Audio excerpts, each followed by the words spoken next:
Okay, for 8 and 9, we're dealing with some proportions and some ratios.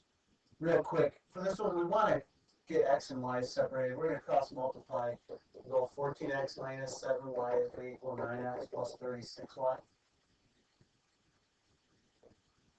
So in this case, if we get the x's on the left side, if I subtract 9x, I'm going to put 5x, and if I add 7y here, I'm going to get 43y.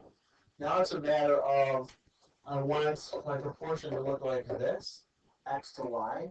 So if we think, where does that 5 have to be so that when I cross multiply, I end up with 5x, that means the 5 would have to be down here. And likewise, if I end up with 43y, those have to be across from each other, I'm sorry, diagonally. So there we go. And as far as number 9 goes, let's fill in the blanks here. BC is x minus 2, CD is 2, CE this entire side x, and CA is this entire side 4. So we have proportions, we have similar triangles.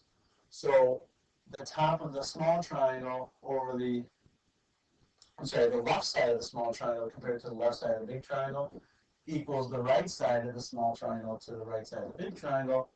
So now we have a proportion cross multiply solve. X squared minus 2x equals 8. Since we have an x squared and an x term and a number, it's going to be a solve by factoring. In that case, we got to get it set equal to 0 and use multiplies to negative 8 adds to negative 2.